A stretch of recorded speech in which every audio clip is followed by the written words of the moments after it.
passe en Orient. Deuxième poème, il s'appelle Marseille, le panier des songes. J'ai filmé pendant 7 ans la fête du panier qui désormais a disparu du paysage.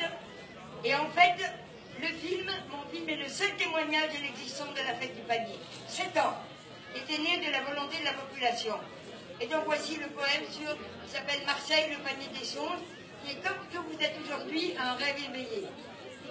Marseille, port antique de la Méditerranée, abrite en son sein le plus vieux quartier de France, le Panier.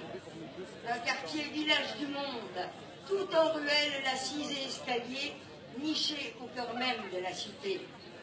Le Panier, berceau des peuples de Marseille, mémoire de tous les exils nés des violences prédatrices de l'histoire.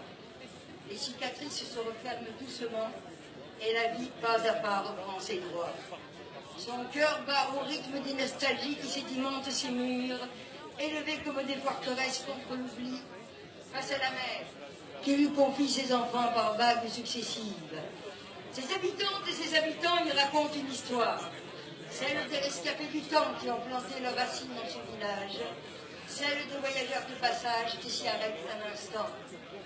Toutes et tous y vivent dans une dignité faite de métissage, où se croisent les origines et les pyramides des âges.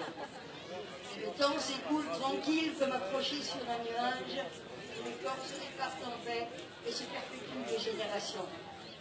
Le panier, agora de l'enfance, qui pose ses couleurs comme acte de résistance, et le temps d'une fête se part d'innocence, efface les tristesses, atténue les souffrances, un jardin suspendu au rive de l'insouciance. Certes, le panier change, on ne peut le contester, mais qui sait, l'avenir a bien le temps de conjuguer son passé.